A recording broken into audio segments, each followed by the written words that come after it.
عصر کی نماز کے تعلق سے کہ جس شخص کو عصر کی نماز چھوڑنے کا غم بتا دیا جائے کہ عصر کی نماز چھوڑنے سے کیا غم ہوتا ہے، کیا تکلیف قیامت کے دن، تو عصر کی نماز چھوڑنے کی تکلیف اگر بتا دی جائے، جو غم اس کو قیامت کے دن ہوگا، حضرت جو عصر کی نماز چھوڑا تھا وہ یہ ہوگا، اتنا غم ہوگا جیسے کہ اس کے پورے رشتہ دار مر گئے اور پورا مال اس کا لٹ گیا، ایک ہی ساتھ خبر ہے سب رشتہ دار مر گئے اور پورا مال لٹ گیا، اتنا غم ہوگا۔ ایک کہتے ہیں رسول اللہ نے اس کی وضاحت کر دی یہ فرمایا جب موت کے تعلق سے اور کہتے تھے دنیا اور آخرت کی سب سے بڑی ہولناک چیز ہے وہ موت ہے، تو رسول اللہ صلی اللہ علیہ وسلم کی سب سے بڑی ہولناک چیز وہ اللہ موت ہے، اور آگے فرمایا کرتے تھے اور کہتے تھے کہ اس کی تکلیف، اس کی ہولناکی ایسی ہے کہ آروں کے چیرنے سے زیادہ اذیت دہ چیز ہے یہ 1%۔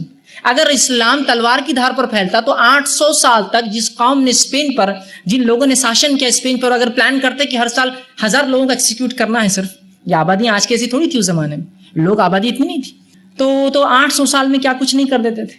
آگے وہ کہتی ہے اللہ نے حکم دیا ایک وحی کے ذریعے نماز قائم کرو، جبریل علیہ السلام آ کر انہیں سکھاتے ہیں، اللہ نے ایک وحی کے ذریعے حکم دیا کہ وضو کرو، جبریل علیہ السلام پوری تفصیلات سکھاتے ہیں، اللہ نے یہ and its military protection allowed a degree of peace and prosperity that had never been known.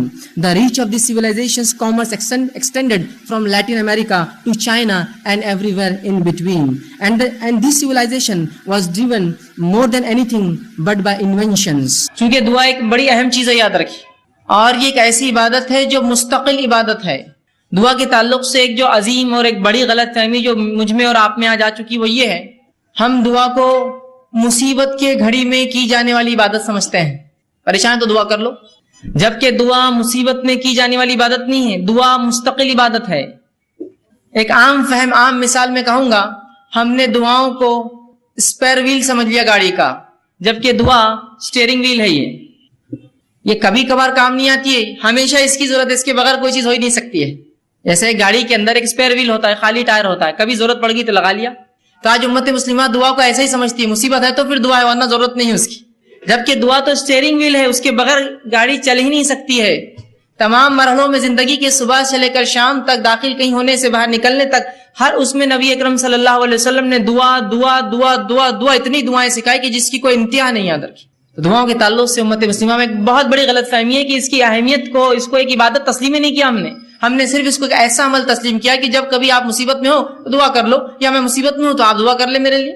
تو اس کو سمجھیے، دعا مستقل عبادت ہے، اور اللہ رب العزت نے آدم علیہ السلام کو جب تخلیق کیا، جب آپ کو بنایا، تو آدم علیہ السلام کو بنانے کے بعد جو سب سے پہلا کام آدم نے کیا، جو عبادت تھی ان کی، وہ دعا تھی۔ اللہ نے آدم کو بنایا، نبی اکرم صلی اللہ علیہ وسلم فرماتے ہیں آدم جب بننے لگے، روح پھونکی گئی تو سر سے بنتے گئے نیچے کی طرف، اور جب سر سے نیچے کی طرف بننے لگے اور اوپری حصہ بن گیا تو آدم علیہ السلام نے پہلا کام کیا، چھینکا۔ تو فرشتوں نے جو ہے، اللہ رب العزت نے آدم کو کلمہ سکھا اور کہا کہ جب تم چھینک لو تو الحمدللہ کہو، اور جب انہوں نے الحمدللہ کہا تو فرشتوں نے یرحمک اللہ جواب میں دیا اور کہا اب تمہاری اولاد کا بھی یہی معاملہ ہوگا، جب بھی وہ چھینکیں گے الحمدللہ کہیں گی اور جواب میں یہ کہا جائے گا۔ تو آدم علیہ السلام کو جو پہلی عبادت اللہ رب العزت نے کروائی وہ ایک دعا تھی۔ اسی طرح اللہ رب العزت نے آدم علیہ السلام کی جو توبہ قبول کی وہ بھی دعا کے ذریعے کی۔ تو دعا ایک مستقل عبادت ہے، یاد رکھیے، یہ کبھی کبھار ہونے والا عمل نہیں، یہ ہمیشہ ہونے والا عمل ہے۔ اسی طرح تمام عبادتوں میں، تمام عبادتوں کے اندر دعا ایک ایسی عبادت ہے جس کے لیے نہ کوئی وقت ہے، نہ کوئی گھڑی ہے، نہ کوئی جگہ ہے، نہ کوئی حالت ہے کہ طہارت ہونا نہیں ہونا، نہ کوئی مقام ہے، بلکہ ایک ایسی مستقل مسلسل بترتیب ایک ایسی عبادت ہے جو آپ صبح شام دن رات طہارت بغیر طہارت کے کسی بھی حالت میں سوتے اور جاگتے اور لیٹے اور بیٹھے اور کھڑے سے اور مجمع میں اور انفرادی اور ہر اعتبار سے آپ کر سکتے ہیں۔ ایک ایسی مستقل جاہرانہ عبادت جو آپ کبھی بھی کر سکتے ہیں، کوئی وقت کی پابندی نہیں، کوئی مہینے کی پابندی نہیں، کوئی دن اور رات کی پابندی نہیں، کوئی جگہ کی پابندی نہیں، کوئی رکعت کسی چیز کی پابندی نہیں، ایک ایسی مستقل عبادت جو آپ کبھی بھی کر سکتے ہیں، ہر وقت کر سکتے ہیں، ایک ایسی زبردست چیز ہے۔ اسی طرح اگر سیرت النبی کا مطالعہ کرے، نبی اکرم صلی اللہ علیہ وسلم کی سیرت کا مطالعہ کرے، تو آپ صلی اللہ علیہ وسلم کی زندگی کی کوئی گھڑی، کوئی پہلو، کوئی موقع ایسا نہ تھا جب نبی اکرم صلی اللہ علیہ وسلم نے دعا نہ کی ہو یا امت کو دعا نہ سکھلائی ہو۔ ایک تو تھا آپ خود دعائیں کرتے، ایک سکھایا بھی کرتے تھے، تو نہ کی ہو یا نہ سکھلائی ہو۔ آپ دیکھیے نا، آپ صبح اٹھے، اٹھنے کی دعا، آپ لوگوں سے ملاقات کیے، ملاقات کرنے کی دعا، سلام کرتے ہیں، بیت الخلاء میں داخل ہوئے صبح اٹھ کر، اس کی دعا، بیت الخلاء سے باہر آئے، پیشاب پخانہ کر کے آپ جو طہارت خانے سے باہر آئے، اس کی ایک دعا، آپ نے وضو شروع کیا، اس کی ایک دعا. آپ نماز کے لیے نکلے، مسجد پہنچے، مسجد میں داخل ہونے کی دعا. مسجد میں فجر کی نماز پڑھی، نماز کے اندر مختلف دعائیں جو شروع ہوتی ہے ثنا سے لے کر تو تسلیم، مطلب تکبیر سے لے کر تسلیم نماز ختم ہونے تک. مسجد سے باہر نکلے تو پھر اس کے بعد مسجد سے نکلنے کی دعا. گھر میں داخل ہوئے تو گھر میں داخل ہونے کی دعا. گھر سے نکلے تو گھر سے نکلنے کی دعا. لباس پہنا تو لباس پہننے کی دعا. اسی طرح جو ہے نیا لباس پہنا، نیا لباس پہننے کی دعا. نئے پھل دیکھے، نئے پھل دیکھنے کی دعا. ہر چیز کی دعائیں سکھائے. سواری پہ سوار ہوئے تو اس کی ایک دعا، سواری سے اتر رہے اس کی ایک دعا، شہر میں داخل ہوئے اس کی ایک دعا، شہر سے باہر نکلے کوئی نئے اس کی ایک دعا. تو گویا صبح سے شام تک کوئی ایسا زندگی کا مرحلہ نہ ہوگا جس میں ہم دعا نہیں کرتے. حتیٰ کہ طہارت کے معاملے میں بھی دعا ہے کہ بیت الخلاء میں جا رہے اپنے جو ہے طہارت کے لیے تب بھی دعا، وہاں سے نکل رہے تب بھی دعا. حتیٰ کہ ایک انسان اپنے بیوی کے ساتھ ہو تو اس عمل سے پہلے جو اس کے لیے جائز ہے اس سے پہلے بھی دعا.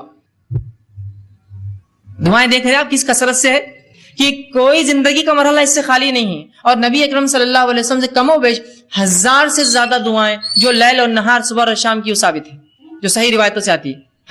کم و بیش 1000 کے قریب ایسی دعائیں ہیں جو رسول اللہ صلی اللہ علیہ وسلم سے ثابت شدہ صحیح روایتوں سے ملتی ہے جو ہمیں کرنا چاہیے. تو کوئی مرحلہ رسول اللہ صلی اللہ علیہ وسلم کی سیرت کا مطالعہ کرے تو نہ گزرا ہو جس میں آپ نے کوئی دعا نہ کی ہو یا دعا نہ سکھائی ہو. ہر معاملے پہ دعا، ہر چیز کے لیے دعا سکھائی. لیکن افسوس اس امت کا معاملہ یہ کہ دعا کے معاملے میں کنجوس کیا، اس کو علم ہی نہیں دعائیں ہوتی کیا ہے، کرنا کیا ہے، کیا اس کا معاملہ ہے. یہ بڑی افسوس کی بات ہے. یاد رکھیے کہ جس امت کے نبی نے کسی گھڑی کو بغیر دعا سے خالی نہ رکھا، اس امت کی یہ بدبختی ہی ہم کہیں گے کہ اس کو دعائیں یاد نہ ہوتی ہیں، یا چونکہ اس کی اہمیت نہیں تو یاد کرنے کی کیا ضرورت، اس لیے کہ دعاؤں کو ہم آؤٹ پروسیس کرتے ہیں. آؤٹ پروسیس کیا ہوتا ہے کہ جب میری تجارت بہت بڑھ جاتی ہے تو میں کانٹریکٹس لیتا ہوں اور دوسروں سے وہ کام کروا کے لیتا ہوں. تو آج ہماری دعائیں بھی آؤٹ پروسیس ہوتی ہے، بھائی تم کر دو.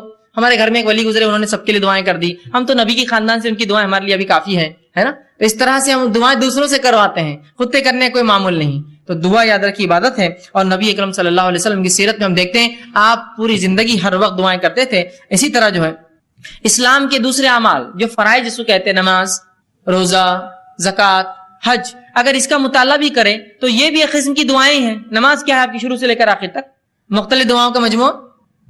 آپ حج کرنے جاتے ہیں، کیا کرتے ہیں حج کے اندر، کیا اعمال ہے آپ کے؟ طواف کر رہے تو دعا، صحیح کر رہے تو دعا، جو ہے میدان عرفہ میں ہے تو دعا، مزدلفہ میں تو دعا، جا رہے تو دعا. مطلب دعا ہی تو ہے حج پورا، دعا ہی تو ہے نماز پوری. تو یہ گویا فرائض بھی عبادت ہے.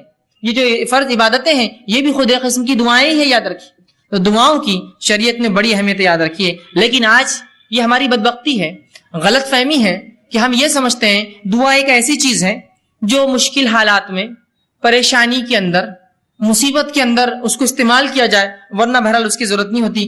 حالانکہ یہ ایک بہت بڑی غلط فہمی یاد رکھی، بہت بڑی غلط فہمی کہ ہم محض اپنی ضرورت کے وقت دعا کریں، بلکہ ہمیں تو یہ حکم ہے کہ ہر بار ہم دعا کریں. یاد رکھیں ہر بار دعا کرے، ہر چیز سے پہلے دعا کرے، ہر چیز کی بعد دعا کرے، ہر چیز کی ابتدا میں دعا کرے.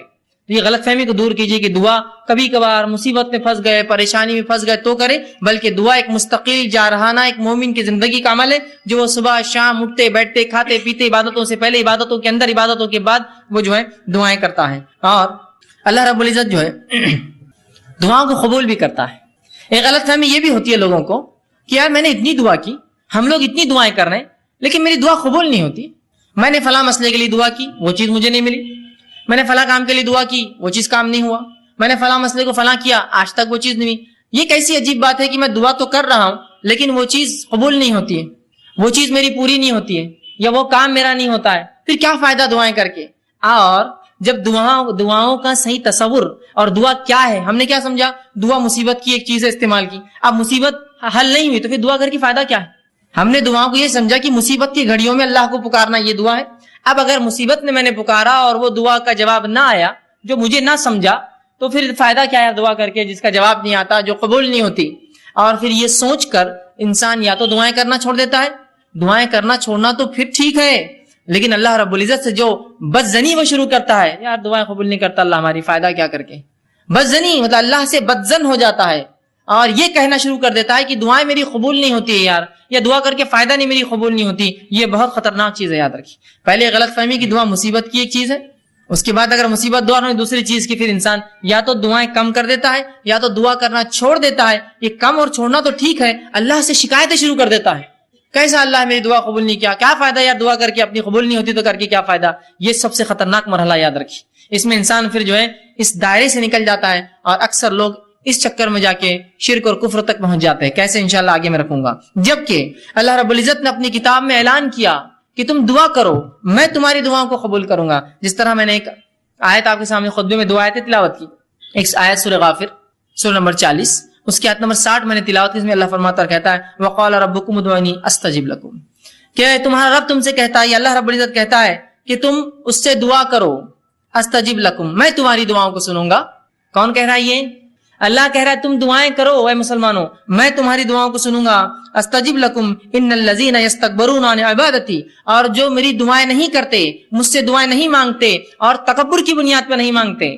جو اللہ فرماتا ہے یستکبرون عن عبادتی جو دعاؤں کو نہیں کرتا تکبر کی بنیاد پہ, اور دعا عبادت چونکہ یہاں لفظ ہے ان عبادتی جو دعاؤں کی شکل میں میری عبادت نہیں کرتا تکبر کی بنیاد میں سیدخلون جہنم داخرین ایسے شخص کو میں جہنم کے اندر ڈال دوں گا اٹھا کر. سمجھ رہے بات کو کہ جو دعا نہیں کریں گے تکبر کریں گے, دعا ایک عبادت ہے, تو اللہ فرما رہا ہے ایسے لوگوں کو اٹھا کر میں کہاں ڈال دوں گا سیدخلون جہنم داخرین ایسے لوگوں کو میں جہنم میں ڈال دوں گا. تو وہ اللہ دعا سنتا ہے, نہ کرنے والوں کو جہنم میں ڈالیں گا تو کرنے والوں کی پھر ضروری اس کے لیے لازم ہے کہ وہ جواب دے. پھر اس کے نفس پہ لازم ہے جب وہ کہہ رہا ہے مجھ سے کرو نہ کرو گے تو جہنم میں ڈالوں گا تو گویا تم کرو میں قبول کروں گا. یہ اس کا معنی ہے. دوسری آیت جو میں نے تلاوت کی سورہ بقرہ سورہ نمبر 2 آیت میں 186 اس میں اللہ نے فرمایا وَإِذَا سَأَلَكَ عِبَادِي عَنِّي فَإِنِّي قَرِيبٌ کہ میرے بندے اے نبی تم سے سوال کرتے ہیں صلی اللہ علیہ وسلم کہ میرے بندے سوال کرتے سَأَلَكَ عِبَادِي عَنِّي میرے بارے میں فَإِنِّي قَرِيبٌ. اگر قرآن کا آپ اگر طرز دیکھیں, قرآن کا جواب دینے کا اگر انداز اور اسلوب دیکھیں, قرآن میں جب بھی رسول اکرم صلی اللہ علیہ وسلم سے سوال ہوا تو اللہ نے فرمایا وہ تم سے پوچھتے ہیں فلا کہہ دو قل, وہ تم سے پوچھتے ہیں چاند کے بارے میں کہہ دو قل کے لفظ آتے ہیں. سبحان اللہ. اس آیت پہ غور کیجیے, اللہ نے فرمایا وَإِذَا سَأَلَكَ عِبَادِي میرے بندے میرے بارے میں پوچھتے فَإِنِّي قَرِيب کہہ دو بھی نہیں کہا, رسول کو نکال دیا بیچ میں سے فَإِنِّي قَرِيب کہہ دو ان سے کہ میں قریب ہوں نہیں کہا فَإِنِّي قَرِيب میں قریب ہوں ان سے. مطلب گویا جملے اور الفاظ کے اعتبار سے اس کے اندر قالا کا لفظ بھی نہیں آیا کہ نبی تم کہہ دو قل ان سے, یا قال یہ تم ان سے کہہ دو کہ میں قریب ہوں. رسول اکرم صلی اللہ علیہ وسلم کو بھی وہاں سے نکال کر انی قریب سیدھا جواب دیا گیا. حالانکہ سورہ بقرہ اٹھائیے سوالات کا ایک سلسلہ ہے. سورہ بقرہ میں ہر سوال کے بعد آتا ہے کہ آپ سے سوال کرتے قل ان سے جواب کہہ دو قل ان سے کہہ دو قل ان سے کہہ دو, کہ اس کا معنی یہ. یہاں جب سوال ہوا کہ میرے بندے پوچھتے میرے بارے میں تو رسول اللہ صلی اللہ علیہ وسلم کو قل بھی نہیں کہا, نکال دیا فانی قریب سیدھا. اتنا قریب ہوں کہ مجھے یہ بھی کہنے کی ضرورت نہیں ہے نبی آپ کہہ دو میں قریب ہوں. تو کہا وَإِذَا سَأَلَكَ عِبَادِي عَنِّي فَإِنِّي قَرِيبٌ جب میرے بندے پوچھتے ہیں میرے بارے میں نبی آپ سے کہہ دو کہ میں ان سے قریب ہوں.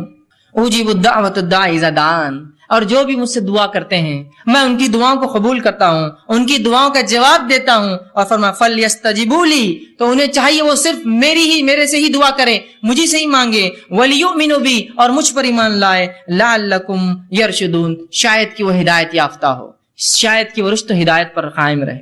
تو یہاں اللہ رب العزت نے اس کی وضاحت کر دی کہ اے لوگو تم پوچھتے ہو میرے بارے میں قریب ہوں, تمہاری دعاؤں کو سنتا ہوں, لہٰذا تم صرف مجھ ہی سے دعا کرنا تاکہ تم جو ہے رشد و ہدایت پر رہو. ولیؤمن ایمان بہرحال شرط ہے ہر چیز کے لیے, تو میں ایمان والوں کی دعائیں قبول کرتا ہوں. اور آگے فرمایا جو ہے تاکہ تم رشد و ہدایت پر قائم رہو. تو یہاں اس آیت نے وضاحت کر دی. اسی طرح رسول اللہ صلی اللہ علیہ وسلم فرمایا اور کہا, جامع ترمذی کی روایت آپ نے فرمایا ان الدعاء هو العبادہ دعا عبادت ہے, عبادت ہے دعا یاد رکھیں. اسی طرح فرمایا جامع ترمذی کی یہ بھی روایت ہے الدعاء مخ العبادہ دعا عبادت کا مغز ہے, یہ عبادت کا مغز ہے. نماز دعا, حج دعا, یہ مغز ہے. دیکھیے ہر کسی چیز کے بعد دعا ہے نا, حج کے ارکان کر رہے دعا کر رہے اس میں مغز ہے نا اس کا, تو دعا عبادت کا مغز ہے. یہ اتنی اہم چیز ہے, اس کو امت جو ہے غور کرے اور اس چیز کو سمجھے. اسی طرح اب جب میں نے یہ کہا اللہ کہتا ہے دعائیں کرو اور اللہ دعائیں قبول کرتا ہے, تو اللہ رب العزت دعاؤں کو کیسے قبول کرتا ہے, اس کا کیا طریقہ ہے. آئیے اس سے پہلے ایک حدیث دیکھتے ہیں جو دعاؤں کی قبولیت کے تعلق سے کہ اس کی مختصر صورتیں کیا ہوتی ہیں. جب میں نے کہا اللہ دعائیں قبول کرتا ہے تو اللہ دعاؤں کو کیسے قبول کرتا ہے, اس کا طریقہ کیا ہے, کیا جو میں مانگوں وہ کر دیتا ہے, طریقہ کیا ہے. آئیے سنیے. نبی اکرم صلی اللہ علیہ وسلم فرماتے ہیں, مسند احمد کی روایت ہے, ابو سعید خدری رضی اللہ عنہ حدیث کے راوی فرماتے ہیں آپ صلی اللہ علیہ وسلم فرمایا کہا مسلمان دعا کرتا ہے جس میں گناہ اور خطا رحمی کی اگر بات نہ ہو, ایک مسلمان اللہ سے دعا کرتا ہے جس میں گناہ کی بات نہ ہو، اللہ مجھے زنا آسان کر دے یا مجھے فلاں نہیں، گناہ کی بات نہ ہو، اور قطع رحمی رشتے توڑنے کی بات نہ ہو کہ اللہ میرا رشتہ ان سے توڑ دے، میں ان سے فلاں کرتا ہوں، جس میں گناہ کی بات نہ ہو، رشتے توڑنی قطع رحمی کی بات نہ ہو، تو آپ صلی اللہ علیہ وسلم فرماتے ہیں اللہ 3 میں سے ایک ضرور عطا کرتا ہے۔ جب بندہ اللہ سے دعا کرتا ہے جو گناہ کی نہ ہو، پہلا شرط، دوسرا قطع رحمی رشتے توڑنے کی نہ ہو، تو اللہ 3 میں سے کوئی ایک کام اس کے ساتھ کرتا ہے۔ غور سے سنیے تاکہ وضاحت ہو جائے کہ اللہ دعائیں بولتے ہیں نا حوصلہ قبول نہیں کرتا ہے، تو کیا کرتا ہے سنیے۔ 3 میں سے کوئی ایک کام، پہلا دعا کے مطابق خواہش پوری کر دیتا ہے، اے اللہ مجھے فلاں گاڑی چاہیے، گاڑی مل گئی، دعا کے مطابق خواہش پوری کر دی۔ اے اللہ مجھے فلاں گھر چاہیے، گھر مل گیا، دعا کے مطابق خواہش پوری کر دی۔ اے اللہ مجھے فلاں جو خاتون سے نکاح کرنا ہے، دعا کے مطابق آپ کو کر دیا، وہ چیز آپ کو عطا کر دی۔ اے اللہ میرے والدین کو صحت عطا فرما، دعا کے مطابق صحت عطا ہو گئی۔ تو جو مانگتا ہے مل جاتا ہے، پہلی شکل۔ دوسری صورت دعا قبول ہونے کی، سنیے آپ فرماتے ہیں دعا کو آخرت کے لیے اٹھا کے ذخیرہ بنا دیتا ہے۔ دعا کو اللہ لے لیتا ہے اور اٹھا کر آخرت میں ذخیرہ بنا دیتا ہے، اینڈ ٹائمز کا سٹاک، مرنے کے بعد کی زندگی کے لیے ایک سٹاک بنا کے رکھ دیتا ہے، آخرت کا ذخیرہ بنا دیتا ہے۔ اور تیسرا فرماتے ہیں دعا کے برابر مصیبت کو ٹال دیتا ہے۔ دعا کے برابر آپ نے دعا مانگی اللہ مجھے گاڑی دے، اب بولیں گاڑی نہیں ملی مجھے، دعا کے برابر مصیبت ٹال دی۔ ہو سکتا ہے گاڑی لیتے آپ ایکسیڈنٹ ہو کے مر جائے، دعا کے برابر مصیبت ٹال دی، گاڑی نہیں دلائی آپ، دعا کے برابر مصیبت ٹال دی، تو آپ کی دعائیں اللہ نہیں قبول کر کے در حقیقت قبول کر رہا ہے، وہ اس کا بدلہ دے رہا ہے آپ کو۔ مطلب مجھے لگ رہا ہے کہ یہ چیز میرے لیے اچھی ہے، پتہ چلا اس میں تو میرے لیے شر تھا، اللہ نے بچا لیا، بعد میں الحمدللہ میں بچ گیا، ورنہ وہ چیز لے کے پھنس جاتا ہوں، سمجھے آپ؟ تو نہیں قبول کر کے قبول کرتا ہے آپ کی دعا وہ۔ 3 شکلیں، پہلی ہو بہو جو مانگا عطا ہوا، دوسری شکل آخرت کے لیے توشہ ذخیرہ بنا کے اعمال میں رکھ دیا، تیسری شخص دعا کے برابر مصیبت ٹال دی جاتی ہے۔ صحابہ نے کہا اللہ کے رسول تب تو ہم کثرت سے دعائیں کریں گے، مطلب دعا میں نقصان کچھ ہے نہیں صرف فائدہ ہے، تب تو ہم کثرت سے دعائیں کریں گے۔ تو آپ صلی اللہ علیہ وسلم فرمایا اللہ کے پاس بہت خیر ہے، تم جتنی چاہو کرو، اس کے خزانے بہت زیادہ ہے، کم نہیں ہونے والے، کرتے رہ جاؤ۔ اور ایک دوسری روایت میں آپ نے فرمایا ایک بندہ اللہ کے پاس جائے گا، اس کا حساب کتاب ہوگا، وہ کہیں گے اللہ میں نے یہ اور یہ عمل تو کبھی زندگی میں نہیں کیے تھے، مطلب کچھ ایسے عمل اس کے نام عمل میں ہوں گے جو اس نے کیے نہ ہوں گے، وہ کہیں گے اللہ یہ کیا ہے؟ تو اللہ کہیں گا یہ وہ تیری دعائیں تھی جو میں نے قبول نہیں کی تھی جب تو نے مانگی تھی دنیا میں۔ تو وہ بندہ کہیں گا کاش کہ میری اللہ کوئی دعا قبول نہ کرتا، اس لیے کہ اتنا اجر ملے گا نہیں قبول ہونے والی دعاؤں کا جسی کو انتہا نہیں۔ تو وہ کہیں گا کاش ہے اللہ تو میری ایک بھی دعا قبول نہ کرتا دنیا میں، آج اس کا اجر ملتا۔ تو کیا ہوتا اس سے؟ اجر بڑھنے سے، نام اعمال نے وزن نیکیوں کا بڑھنے سے اس کے مقامات بلند ہوتے تھے جنت میں۔ کہیں کاش ایک بھی دعا اللہ دنیا میں قبول نہ کیا ہوتا تو نے میری۔ تو 3 میں سے ایک ملتا ہے، یاد رکھیے، اب کوئی دعائیں نہ چھوڑے، اللہ سے ناراض نہ ہو، اللہ سے رسوائی کا اظہار نہ کرے اللہ میری نہیں سنتا ہے، وہ سن رہا ہے آپ کی، آپ کو 3 میں سے ایک دے رہا ہے، دعا کے بدلے دعا جو مانگا وہ دے رہا ہے، یا اس کے بدلے آخرت کے لیے اٹھا کے رکھ رہا ہے، یا اس کے بدلے آپ کو اور مجھے اس کے برابر مصیبت کو ٹال دے رہا ہے، مصیبت کو ٹال دے رہا ہے۔ اور کیوں نہ ہو، ہم لوگوں کے لیے کچھ چیزیں ایسی ہوتی ہیں ہم ظاہر کو دیکھتے ہیں نا، اللہ جو ہے باطن کا جاننے والا ہے، وہ زیادہ بہتر جانتا کیا اچھا اور کیا نہیں۔ میں دعائیں مانگ رہا ہوں اور اللہ نے قرآن میں فرمایا سورہ بقرہ میں انسان کبھی کبھار اپنے لیے دعاؤں کی شکل میں بد دعائیں مانگتا ہے، دعائیں نہیں ہوتی بد دعائیں مانگتا ہے، وہ قسم سے اللہ اس کو نہ قبول کر کے رحم کرتا ہے ہم پر۔ مجھے علم نہیں کسی چیز کا، میں دعا کر رہا ہوں اللہ یہ چیز ہی مجھے چاہیے، دعا یوں کرنا چاہیے اللہ اس میں خیر ہو تو مجھے دے دے، نہیں یہ چیز ہی مجھے چاہیے، اللہ نے کہا ٹھیک ہے لے لے۔ آپ نے وہ چیز لی، اس کے بعد اس کا بھاؤ ختم ہو گیا، وہ چیز بیکار ہو گئی، وہ تو ناقص تھی، اس سے فلاں مسائل تھے، آپ کہیں گے میں نے کیا کر دیا، خیر کی نہیں کیا آپ نے، بس اپیل تھی کہ وہی چاہیے، دے دیا اللہ نے، خیر کی نہیں مانگی آپ نے، سمجھ رہے؟ تو کبھی کبھار دعاؤں کی شکل میں بد دعائیں مانگتے اللہ سے، سمجھے؟ تو اللہ سے دعا کرنے کا حکم ہے، اس چیز کو سمجھے دعا کیا ہے، یہ بڑی اہم چیز ہے، اور 3 میں سے کوئی ایک شکل میں انشاءاللہ العزیز ہماری دعا قبول ہوتی ہے، اور آخرت میں اگر اس کا بدلہ ملے تو انسان کہیں گا دنیا میں کاش قبول نہ ہوتی تو بڑا اچھا ہو جاتا، اس لیے کہ آخرت میں بہت کثیر اس کا بدلہ ملے گا۔ ٹھیک ہے، اسی طرح اب جو میں نے کہا دعائیں قبول ہونے کی 3 صورتیں ہیں، 3 صورتیں ہیں، اس میں سے جو 3 صورتیں ہیں اس میں سے جو ایک صورت اللہ ہو دعا کو قبول کرتا ہے، اس جو سٹیپ جو پہلا قبول جو اللہ ہو کرتا ہے، اس کے پھر 2 طریقے اللہ کے قبول کرنے کے۔ اللہ ہر دعا قبول کرتا ہے، دعائیں 3 شکل میں قبول ہوتی ہیں، ہو آخرت میں بدلا، اس کے برابر مصیبت ٹالتا ہے۔ تو جو پہلی شکل اللہ قبول کرتا ہے، اس قبول کرنے کی پھر 2 شکلیں ہیں، اس قبول کرنے کی 2 شکلیں، وہ کیا ہے؟ پہلی شکل یہ ہے دعا مانگی تبھی قبول ہو گئی، آج میں نے دعا کی کل نتیجہ آ گیا، آج میں نے دعا کی پرسوں نتیجہ آ گیا، آج میں نے دعا کی 1 مہینہ بعد رزلٹ تھا میرا اور وہی آیا جو میں چاہتا تھا، تو یہ ہوا فوراً حال میں، مطلب بالکل آپ دیکھ سکتے ہیں اس کی دعا فوراً قبول ہو گئی آپ کی۔ اور کبھی اس دعا کو اللہ بعد میں قبول کرتا ہے، بہت لمبے عرصے کے بعد. کتنا عرصہ ہم نہیں جانتے، بہت دن بعد بھی کرتا ہے. لیکن تو جو پہلی شکل ہے، پھر اس کے دو ٹائپس ہوتے ہیں، پہلا فوراً، دوسرا تھوڑا وقت کے بعد. آئیے اس کی مثالیں ہم دیکھتے ہیں. جس میں دعا جو فوری قبول ہو جاتی ہے اس کی ایک مثال ہے، صحیح بخاری کی روایت ہے. آپ صلی اللہ علیہ وسلم فرماتے ہیں 3 لوگ تھے بنی اسرائیل سے، اور وہ جنگل میں تھے، زوردار بارش ہونے لگی، تینوں نے گفا میں پناہ لے لی. اچانک اوپر سے ایک پتھر گرا اور گفا کی منہ پہ آ کے لگ گیا، گفا بند ہو گئی. تینوں نے کہا اپنے اپنے نیکی کا وسیلہ تلاش کرو اور اللہ کے سامنے ایسی نیکی بیان کرو جو نیکی خالص اللہ کے لیے کی ہوں گی تاکہ یہ مصیبت ٹل جائے. پہلے نے کہا اللہ میں نے اپنے والدین کے لیے جو ہے بکریاں چرا کر آیا تھا، والدین سو گئے، میں روز پہلے ان کو دودھ پلاتا. اس دن بعد میرے والدین سو گئے تھے، بچے حالانکہ میرے بھوک سے تڑپ رہے تھے، میں نے پھر بھی بچوں کو جو ہے دودھ نہیں دیا، پہلے والدین کے اٹھنے کا انتظار کیا، انہوں نے پیا، پھر میں نے بچوں کو دیا. یہ میں نے تیرے لیے کیا تھا، اگر تجھے یہ چیز پسند ہے تو جو ہے اس کو جو ہے تو تھوڑا اس مصیبت کو ہٹا دے. پتھر تھوڑا کھسک گیا، روشنی اندر آنے لگی، فوراً اثر ہوا دعا کا، فوراً انسٹنٹ دعا ہوئی، اثر ہوا، پتھر تھوڑا کھسک گیا. پھر دوسرے شخص نے دعا کی، اور تیسرا بہرحال تفصیلی ہے واقعہ بہت لمبا. تینوں نے دعا کی، ایک کی دعا پہ تھوڑا کھلا روشنی آئی، دوسرے کی دعا پہ اتنا کھلا کہ باہر دیکھ سکتے لیکن نکل نہیں سکتے، تیسرے کی دعا پہ وہ رول کر کے بازو ہٹ گیا اور تینوں باہر نکل گئے. جبھی اللہ نے جواب دیا ان کی دعا کا. یہ ایک شکل. اب دوسری شکل جو اللہ بعد میں جواب دیتا ہے، جو بعید ہوتا ہے، عرصے بعد دیتا ہے، تو آئیے اس کی مثال قرآن نے دی. ابراہیم علیہ الصلوۃ والسلام نے اللہ سے دعا کی، سورہ بقرہ سورہ نمبر 2 آیت نمبر 129، اور فرمایا ربنا وابعث فیہم رسولا منہم یتلو علیہم آیاتک ویعلمہم الکتاب والحکمۃ ویزکیہم. اے اللہ ان لوگوں میں سے، انہی میں سے ایک رسول پیدا کر. اے اللہ ان لوگوں میں سے. یہ دعا کب کیا آپ نے معلوم آپ کو؟ جب اسماعیل علیہ السلام اور حاجرہ علیہ السلام کو لا کر مکے میں چھوڑ دیا. مکے میں چھوڑنے کے بعد جب آئے تو ایک دعا کر رہے ہیں. کیا دعا کر رہے ہیں؟ اے اللہ میری اس اولاد سے، اسماعیل سے، اس کی نسل سے، ان لوگوں میں سے جو ہے اللہ فرمایا ربنا وابعث فیہم رسولا منہم، انہی کے اندر سے ایک رسول انہی میں سے بھیج، یتلو علیہم آیاتک، جو تیری آیتیں پڑھ پڑھ کر انہیں سنائے، ویعلمہم الکتاب، اور تیری کتاب کا علم انہیں دے، والحکمہ، اور ان کو نبوی علم، احادیث کا علم، حکمت عطا فرمائے، ویزکیہم، اور ان کی نفسوں گناہوں سے پاک کرے. اور یہ دعا کا نتیجہ کون تھے معلوم آپ کو؟ یہ دعا کب قبول ہوئی؟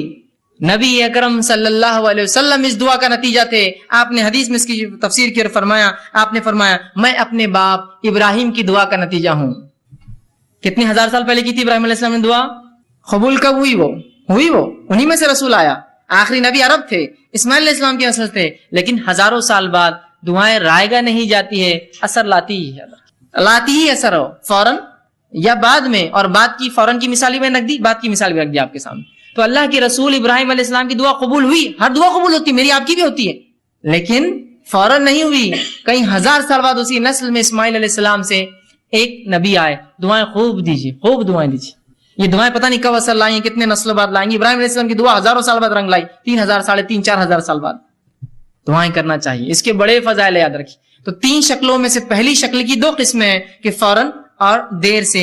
لیکن یاد رکھیے اللہ رب العزت دعا قبول کرتا ہی ہے. دعا کبھی رائے گا نہیں جاتی. کبھی اپنی دعاؤں سے مایوس مت ہوئیے کہ میں نے دعا کی اور قبول نہ ہوئی. اسی طرح جو شخص جو ہے حاجت طلبی کے جو ہے ذریعہ دعاؤں کو سمجھتا ہے، اور جب حاجت اس کی پوری ہوگی سمجھتا ہے دعا غنیمت ہے، وہ شخص ایسا سوچ کر جو ہے بہت بڑی غلط فہمی کرتا ہے، اور اس کی وجہ سے بہت سارے غلط اس کے نتائج نکل جاتے ہیں. اور ایسا شخص جو یہ سمجھتا ہے کہ دعا ایک ایسی چیز ہے کہ اس کے کرنے سے میری حاجت پوری ہوں گی، اور بعد میں عام حالت میں وہ دعا نہیں کرتا، اس شخص کی مثال ایسی ہے کہ ایک آدمی جہاد کے لیے جائے اور اس کی نیت ہو مال غنیمت ملے مجھے. تو کیا ایسے شخص کو جہاد کا ثواب ملتا ہے؟ جو جہاد کی نیت جائے اور یہ سوچے مال غنیمت کے لیے جائیں گے اپنے جہاد میں، چلو بہت پیسہ ملتا ہے، جتنے ایک بات فلاں ہوتا. اور وہ شخص جو دعا کو عبادت سمجھ کے کرتا ہے، اس کی مثال ایسی ہے، وہ مجاہد جو میدان جہاد میں جاتا ہے، وہ سوچتا ہے یا تو پھر اللہ فتح دیں گا، یا تو جو ہے شہید ہو جائیں گے، جیت گئے تو مال غنیمت بھی شاید مل جائے گا. اس کی نیت اصل نہیں ہے، اس کا اصل مقصد عبادت ہے، وہ جہاد. اس کے اندر اس کو کیا ذیلی فائدے ملیں گے اس کے لیے وہ اہم نہیں ہے. تو ہم بھی جب دعا کر رہے ہیں تو ایسا نہ ہو کہ ہم صرف اس کے مقصد کے لیے کہ بس اللہ میرا مصیبت حل کر دے، بس دعا کر رہے اس کی بات نہیں، بلکہ دعا مستقل عبادت ہے، چاہے فائدہ ہو چاہے فائدہ نہ ہو. جیسے وہ مجاہد جو جہاد میں جا رہا ہے سوچ رہا مال غنیمت ملے تو میں جاؤں گا، تو اس کا جہاد فائدہ کا نہیں. وہ مجاہد جو سوچ رہا ہے مال غنیمت نہ ملے، فتح ملیں گی، فتح نہ ملے تو کم از کم شہید تو ہو جائیں گے، فائدہ تو ہر طرف. سمجھ رہے؟ تو دعا کو بھی آپ مخصوص نہ کرتے، مصیبت میں تو دعا کرو، دعا تو مصیبت، تنگ دستی، خوشحالی، فراوانی اور ہر اعتبار سے، صحت مندی میں اور بیماری میں اور ہر حالت سے امن میں اور خوف میں، ہر جگہ جو ہمیں دعا کرنی چاہیے۔ اسی طرح دعا ایک بہترین ہدیہ ہے، یاد رکھیے، دعا ایک بہترین تحفہ ہے جو ایک دوسرے کو ہم دے سکتے ہیں۔ لیکن ہمارے پاس ایک غلط فہمی، کیا غلط فہمی ہے؟ دعا صرف بوڑھے لوگ دیتے۔ تو اگر میں آپ سے کہوں اللہ آپ کو جو اچھا رکھے، اور کتنے بڈھے ہو گئے فیض بھائی، اللہ آپ کو اچھا رکھے، ارے فیض بھائی آپ اتنے بڈھے نہیں نا، دعائیں دے رہے ابھی سے۔ تو ہم یہ سمجھتے ہیں دعا صرف بوڑھے لوگ دے سکتے ہیں، اور الحمدللہ اس امت میں سب جوان مرتے ہیں، بوڑھا کوئی ہوتا ہی نہیں ہے نا۔ دیکھیے کہاں کوئی بوڑھا ہوتا ہے، انسان کی 60 سال 70 سال زندگی گزر لیکن کالا کر کے گھوم رہا ہے، ٹی شرٹ صاف ٹی شرٹس اور اپنا دکھاتے ہوئے بالکل کالے بال ہے، بتانا چاہ رہا ہے ابھی تو میں جوان ہوں بھائی، کہاں میرے چکر میں جا رہے، تو جوان ہوں، بوڑھا مت سمجھو مجھے، بچے ہیں میرے بڑے لیکن پھر بھی میں جوان ہوں، ہے نا۔ تو بوڑھے کہاں ہوتے ہیں؟ اور دعا چونکہ بوڑھے لوگ دیتے ہیں تو ہمارے پاس تو کوئی بوڑھا ہوتا ہی نہیں ہے نا۔ اور مرد تو بھی ایک دوسرے کو دعا دیتے ہیں، عورتیں تو کبھی دعا دیتی ہی نہیں ایک دوسرے کو، فرض سلام کا جواب دینے بھی کتراتی ہے، تو دعائیں تو دور کی بات ہوتی ہے نا۔ اگر کوئی ایک خاتون کو دوسری خاتون کر دے السلام علیکم، بولتی ہے تم نے ہم کو سلام کیے، بولتی ہوں کیوں، پہچانتے ہم کو نہیں، ادھار لینے آنے والے کے بعد میں نہیں، ایسا بھی نہیں۔ اچھا بچوں کے پورے رشتے ہو گئے ہمارے، بیٹا ضرورت نہیں تمہارے سلام کی ہم کو، اس کے پیچھے مقصد دیں گے کس لیے دعا، کہے کے لیے سلام، سلام دعا نہیں کیوں دے رہے تم، اتنی کنجوسی ہو گئی ہے نا۔ اور عورتیں بھی بوڑھی نہیں ہوتی تھی، اس لیے کوئی ہوتا نا، پہلے ایک زمانہ تھا دعائیں دیتے تھے، عورتیں کثرت سے دعائیں دیتے، آج کوئی نہیں تھا، اس لیے کہ دعائیں بوڑھے لوگ دیتے، اور اس امت میں ماشاءاللہ سب جوان مرتے، بوڑھا کوئی ہوتا نہیں، تو لہٰذا دعا کی ضرورت نہیں۔ دعا دیجیے، کثرت سے ایک دوسرے کو دعا دیجیے، دعا ہدیہ ہے ایک دوسرے کو جو ہم دیتے، تحفہ ہے، کچھ نہیں دے سکتے، دعا تو دے سکتے ہیں نا۔ دوسرے ہدیوں کو پیسہ لگتا ہے، جیب خرچ ہوتا ہے، کچھ مت کیجیے، دعائیں تو دیجیے اچھی اچھی۔ میں ہرگز یہ کہنا نہیں چاہ رہا تحفے دیجیے مت، صرف دعائیں دیجیے، لیکن دعائیں دیجیے لوگوں کو، یہ بہترین ہدیہ ہے۔ نبی اکرم صلی اللہ علیہ وسلم جب صحابہ کچھ اچھا کام کرتے اسلام کے لیے اور دین کے لیے، شریعت کے لیے، دعائیں کا تحفہ دیتے، چونکہ آپ کے پاس مال و دولت کہاں تھی اتنی، جو آتی خرچ کر دیتے، دعائیں دیتے فوراً۔ عثمان ابن عفان رضی اللہ عنہ نے جنگ تبوک میں خوب مال خرچ کیا، اللہ کے رسول نے خوب دعائیں دی ان کو، خوب دعائیں دی، ہدیہ ہے، دیجیے دعائیں ایک دوسرے کو، سلام کی شکل میں، سلام سے ہٹ کے مصیبتوں کی دور کرنے کی شکل میں، یا مختلف دعائیں جو آپ کو لگے اس کی پریشانی میرے بھائی میری بہن کی، میرے دوست کی، میرے رشتے دار کی، خوب دعائیں دیجیے ایک دوسرے کو۔ اور یہ دعاؤں کا چلن بالخصوص ہم دیکھتے ہیں ہند پاک میں، بر صغیر میں بہت کم ہے، چونکہ ہمارا تصور کچھ اور ہی ہے، ایک غلط فہمی کی بنیاد پہ ہم دعا نہیں دے سکتے، تو میری دعا کہاں اللہ سنتا، میری کہاں قبول ہونے والی، دعاؤں کا معاملہ نہیں۔ لیکن آپ جائیں گے اگر اہل عرب کو آپ دیکھیں گے تو ماشاءاللہ ان میں آج بھی دعاؤں کا بڑا سلسلہ ہوتا ہے، کوئی بھی عرب سے آپ ملیے اتنی دعائیں دیں گے آپ کو، کیسے ہے، گھر کے حال کیا ہے، اللہ اچھا رکھے، اللہ برکت دے، اللہ تیرے مال میں برکت دے، بچوں میں برکت دے، خوب چلتی، اس کی 5 منٹ دعائیں چلتے رہتی ہیں، پھر جاتے وقت 5 منٹ دعائیں، 2 منٹ کی اصل بات تھی، میں کام سے آیا تھا، 5 منٹ دعائیں پہلے، 5 منٹ بعد دعائیں چلتے رہتی ہے، اس کی جانے تھا دعا کرتے رہیں گا، اس کو اللہ اچھا رکھے، فی امان اللہ، دعائیں کرتے رہیں گے۔ دعاؤں کو رکھیے، اس کو چلن معمول بنا دیجیے، اپنی زبانوں کو تر رکھیے دعاؤں سے ایک دوسرے کے لیے، کچھ نہیں تو کم از کم لفظی تو کنجوسی مت کیجیے، ایک دوسرے کو خالی دعائیں دینے میں کیا جاتا ہے، دعاؤں کو خوب یاد کیجیے، ایک دوسرے کو خوب دعائیں دیجیے، عربی نہیں آتی ہے کوئی مسئلہ نہیں، اردو میں بولیے، کوئی عربی میں ہی کرنا شرط نہیں ہے، دعا جو سنت سے ثابت دعائیں اس کو عربی میں ہی کرنا، اس کا اصل ثواب تو تبھی ہے، لیکن نہ یاد ہو تو کم از کم اردو میں تو بول سکتے ہیں نا، اللہ اچھا رکھے، خوش رکھے، برکت دے، یہ تو اتنا تو بول سکتے ہیں نا۔ نہیں دعا دینے میں بہت شرم آتی، کیوں گالیں دینے میں شرم نہیں آتی تم کو کبھی؟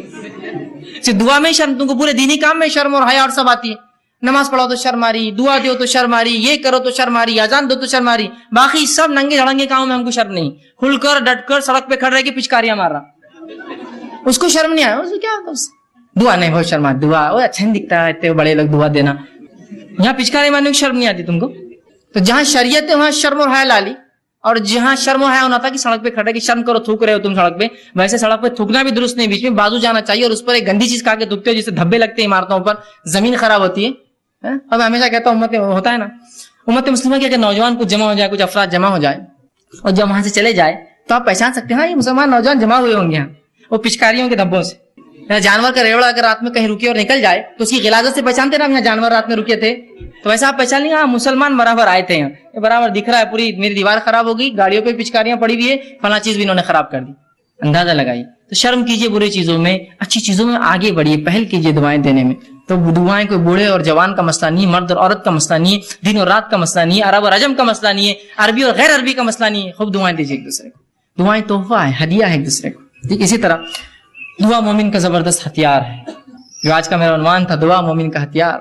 دعا مومن کا ایک اسپرچول ویپن ہے، یہ ایک ایسا ہتھیار ہے کہ جب پوری دنیا آپ کا ساتھ چھوڑ دیتی ہے یہ ہتھیار آپ نکالتے ہیں، بالکل یہ چیز آپ کے پاس ہمیشہ لگی ہوئی ہے، ایک زبردست ہتھیار، یہ مومن کا ہتھیار ہے. ہر مصیبت، ہر پریشانی اور ہر وقت جب دنیا آپ کی پوری بھی مکمل خلاف کھڑی ہو جائے، یہ ہتھیار آپ نکالیے، یہ ویپن آپ نکالیے اپنا، جو آپ کی مدد کریں گا. اللہ رب العزت نے اس تعلق سے سورہ نحل سورہ نمبر سورہ نمل سورہ نمبر 27 آیت نمبر 62 میں فرمایا کہا امن یجیب المستر اذا دعوا ويكشف السوء ويجعلكم خلفاء الارض وآلہم. پھر آگے اللہ فرماتا ہے خلفاء الارض، اور فرمایا بھلا کون ہے جو بے قرار کی دعا قبول کرتا ہے جب وہ اسے پکارتا ہے. کیا فرمایا اللہ نے؟ بھلا وہ کون ہے جو بے قرار کی دعائیں، جب انسان پریشان، تنگ دست، مصیبت زدہ ہوتا ہے تو کون ہے اس بے قرار انسان کی دعائیں سنتا ہے؟ تو دعا میرا اور آپ کا ہتھیار ہے، اور ایک ایسا زبردست ہتھیار کہ جو آپ ہر وقت استعمال کر سکتے ہیں، اور مصیبت میں یہ ہتھیار تو بالکل آپ کا سب سے بالکل آخری ساتھی اس کو کہتے ہیں، یہ آپ کے ساتھ ہوتا ہے. اور اللہ ہر کسی کی دعائیں سنتا ہے، جس کے تعلق سے اگر آپ واقعہ دیکھیں تو اللہ رب العزت نے یونس علیہ السلام کا واقعہ آتا ہے کہ یونس علیہ السلام سے ایک خطا یہ ہوئی کہ آپ نے جب اللہ نے اس بستی پر عذاب لانے کا سوچا تو آپ نے سوچا اب دعوت پہنچا کے کیا فائدہ، نکل جاتا ہوں بستی سے. نکل کر چلے گئے. جب کشتی میں سوار ہو کے شہر سے جا رہے تھے، ہوا یوں کہ لوگوں نے کہا کہ ایک طوفان آ رہا ہے اور طوفان سے بچنے کے لیے کشتی کو ہلکا کرنا پڑے گا، خرہ ڈالیں گے، لوٹ ڈالیں گے، جس کا نام آیا اس کو کشتی سے باہر پھینک دیا جائے گا. خرہ ڈالا گیا، یونس علیہ السلام کا نام نکلا. یونس علیہ السلام کا نام نکلا، لوگوں نے اٹھا کر کشتی سے پھینک دیا. جو ہی آپ کشتی سے گرے ایک بڑی مچھلی نکل کر آئی اور یونس علیہ السلام کو نگل لیا. نگل کے سمندر کے اندھیروں میں چلے گئی، وہ لے کر گہرائیوں میں چلے گئی یونس علیہ السلام کو لے کر. آپ تنہا ہے، مچھلی کے پیٹ میں ہے، مذاق نہیں یاد رکھیے، تنہا ہے، مچھلی کے پیٹ میں ہے. بڑی مچھلی ہوں گی، بہت بڑی، اور مچھلیاں بہت بڑی ہوتی، مچھلی کے پیٹ میں ہے. کوئی سننے والا نہیں ہے وہاں، کوئی دیکھنے والا نہیں ہے. اس اندھیرے سے یونس نے آواز دی اپنے رب کو اور کہا. اللہ پر رب العزت نے اس بات کو اپنی کتاب میں سورہ انبیاء سورہ نمبر 21 آیت میں 87 اور 88 فرمایا کہا فنادى في ظلمات ان لا الہ الا انت سبحانك انی کنت من الظالمین. یونس نے اس اندھیرے سے اپنے رب کو آواز دی ظلمات سے کہ لا الہ الا انت سبحانك، اے اللہ تیرے علاوہ کوئی ذات نہیں ہے، عبادت کے لائق تیرے علاوہ کوئی الہ نہیں، انی کنت من الظالمین، میں گناہگار تھا. تو اللہ رب العزت نے یونس کی اس ظلمات سے آواز کو سنا اور نکال دیا یونس کو ظلمات سے باہر. تو اللہ رب العزت سب کی سنتا ہے، مانگنا تو آئے. یونس علیہ السلام نے اس گہرائی سے، سمندر کے اس گہرائی اور ظلمات سے آواز دی اپنے رب کو. اللہ نے فرمایا فنادى في ظلمات ان لا الہ الا انت سبحانك انی کنت من الظالمین. اس نے آواز دی اور اس اندھیرے سے کہا اے اللہ تیرے علاوہ کوئی الہ نہیں، تیرے علاوہ لائق معبود کوئی عبادت کے لائق نہیں، سبحانك تیری ذات پاک ہے، انی کنت من الظالمین، وہ میں تھا جس نے اپنے نفس پہ خطا کی، وہ میں تھا جس نے ظلم کیا اور تیرے حکم کی خلاف ورزی کی. اللہ رب العزت نے سنی اور کہا فاستجبنا له، اور تیرے رب نے اس کی دعا کو وہاں سنا. اس اندھیرے میں جب کوئی نہیں تھا، سمندر کی گہرائی میں سنا. فاستجبنا له ونجيناه من الغم، اور اس کو اس کے غم سے نکال دیا. وكذلك ننجي المؤمنين، ہم ایسی ہی نجات دیتے اپنے ایمان والے بندوں کو. سمجھ رہے ہیں بات کو؟ ابراہیم علیہ السلام لا اولاد نہیں ہے آپ کو، نہ لڑکا ہے نہ لڑکی ہے. سوچتے ہی مشن کون لے کے چلیں گا میرے بعد، کوئی لڑکا اور میرا جو مشن لے کر چلے. اللہ سے دعا کی، اللہ نے قبول کی. انبیاء علیہ الصلوۃ والسلام آہ بکا کر رہے ہیں، گڑ گڑا رہے ہیں، دعائیں مانگ رہے ہیں. پھر کیوں اس امت کو شرم آتی ہے رب سے دعا مانگنے کے لیے؟ ابراہیم علیہ السلام نے دعا کی، ایوب علیہ السلام نے دعا کی اپنی بیماری کے لیے. اسی طرح جو ہے زکریا علیہ السلام نے اپنی اولاد کے لیے دعا کی، جو یحییٰ علیہ السلام کی آپ کو خوشخبری دی گئی. یوسف علیہ السلام نے جب اس بری عورت نے جو آپ پہ حسد کیا کہ آپ کے ساتھ بدکاری کرے تو دعا کی اللہ مجھے وہ جیل زیادہ بہتر ہے بنسبت اس عمل کے. اللہ نے دعا قبول کی اور جیل میں ڈال دیا، اس لیے کہ ورنہ زنا کرنے کے اوپر تولی تھی. آپ نے کہا وہ جیل بہتر ہے اس زنا سے، تو اللہ نے جو آپ کو بچا لیا اور جیل میں ڈال دیا. اندازہ لگائیے ان لوگوں نے اللہ سے دعا کی. بس یہ ہے کہ ہمیں جو اللہ رب العزت سے مانگنا تو آئے. ایک واقعہ سناتا ہوں اللہ کیسے سنتا ہے لوگوں کی، اور لوگوں کی کیوں میں کہوں، اللہ رب العزت تو جانوروں کی بھی سنتا ہے. یاد رکھیے، صحیح مسلم کی روایت ہے. اللہ کے رسول صلی اللہ علیہ وسلم فرماتے ہیں اللہ کے نبی سلیمان علیہ الصلوۃ والسلام آپ کے دور میں قحط سالی ہو گئی، سوکھا پڑ گیا. جو ہے سلیمان علیہ السلام اپنے لشکر کو لے کر چلے، لاؤ لشکر جو ہے مسلمانوں کو لے کر چلے کہ بستی سے باہر نکل کر اللہ سے نماز استسقاء نماز استسقاء کیا ہے؟ دعا قسم کی عبادت کر کے دعا مانگتے ہیں. نماز استسقاء کے لیے نکلے. جب نکل کر چلے اپنے جو ہے بستی سے اور ایک جگہ سے گزرے جہاں چونٹیاں تھی، جب وہاں سے نکلے آگے چلے تو کہا آپ جانے کی ضرورت نہیں ہے، ہمیں واپس جانا ہے. تو لوگوں نے کہا یونس معاف کرنا، اے سلیمان تم ہمیں نماز استسقاء کے لیے لے کر چلے تھے، کیا بات ہے، کیوں آپ تم کہہ رہے ہو؟ تو کہا جب ہم وہاں سے چلے تھے ایک چونٹی الٹی اپنے پیٹھ کے بل لیٹی اور اس نے اپنے پورے پیر آسمان کی طرف کیے اور اللہ سے دعا کی بارش کی، اللہ نے اس کی دعا سن لی، اب ہمیں نماز استسقاء کی ضرورت نہیں ہے. اس لیے کہ جو ہے سلیمان علیہ السلام جانوروں کی بات سمجھتے تھے، تو کہا اللہ نے اس کی دعا قبول کر لی، تو اللہ تو چوٹیوں کی قبول کرتا ہے، پھر تمہاری اور میری مومنوں کی کیوں نہیں سنیں گا؟ وہ چوٹی کو اللہ کی ولی نہیں تھی اور کوئی بزرگ نہیں تھی، جانور ہے وہ، اللہ اس کی بھی سنتا ہے۔ بس مانگنا تو ہے اپنے رب سے، رب سننے کے لیے ہی تو بیٹھا ہے اوپر، ورنہ اللہ نہ سنیں گا تو کس سے مانگیں گے بندے؟ بتاؤ مجھے، اگر وہ ذاتی سننا بند کر دے جو سننے والی اور سمیع ہے تو میں کس سے پھر دعائیں مانگوں؟ اور جب لوگوں نے یہ سوچا کہ وہ ذات سنتی نہیں ہے تو پھر لگے انسانوں کے در پہ مانگنے کے لیے۔ آج جو سب سے افضل دعا، افضل عبادت دعائیں ہیں، کہاں مسلمان مانگتے ہیں، کن کن دروں پر مانگ رہے اللہ کو چھوڑ کر؟ ذرا غور کیجیے۔ یہ غلط فہمی ہے، اس کی بنیاد ہے کہ اللہ سنتا نہیں، ہماری سنتا نہیں، گنہگاروں کی سنتا نہیں، وہ تو صرف بزرگوں کی ولیوں کی سنتا ہے، اور ایسے فالتو قسم کے عقیدے۔ اور ان عقیدے کو میں فالتو لفظ کہنا بھی بہت فالتو سمجھتا ہوں، فالتو بولنا چاہیے ایسے عقیدوں کو، جن عقیدوں کا نہ سر ہے نہ کوئی ٹانگ ہے شریعت کے اندر۔ جس شریعت نے آپ کو سب کو اختیار دیا دعائیں کرنے کا، پتہ نہیں کس نے شریعت سے اس کے دعاؤں کا اختیار چھین کے کہا یہ تو ریزرویشن ہے ہمارے لیے، ہم کر سکتے ہیں دعا تمہارے لیے، ہم سے مانگو تو ہم پھر تم کو دیتے ہیں۔ ابھی اللہ تک کہاں جاتے ہو؟ ہم تک تو آ جاؤ، پھر اللہ تک جانا دعائیں مانگنے۔ اس قسم کی باتیں کہہ کر مجھے اور آپ کو ایک افضل عبادت سے آج کاٹ کر رکھ دیا۔ اسی طرح جو ہے دعا کے بارے میں جو غلط فہمی ایک بہت بڑی وہ یہ ہے، لوگوں میں جو پائی جاتی ہے وہ یہ ہے، اللہ صرف نیکوکاروں کی سنتا ہے، گناہگاروں کی نہیں سنتا ہے۔ اللہ صرف نیک لوگوں کی، بزرگوں کی، پیروں کی، فقیروں کی سنتا ہے، اور وہ جو ہے سب کی نہیں سنتا، گناہگاروں کی نہیں سنتا۔ اور ہم تو گناہگار ہیں، آپ تو گناہگار ہیں، ہم تھوڑی دعا کر سکتے ہیں اللہ سے؟ یہ یاد رکھیے، ایک بدترین عقیدہ ہے شریعت میں، سے عقیدے کا کوئی جو اصول اور کوئی وزن نہیں ہے، یاد رکھیے۔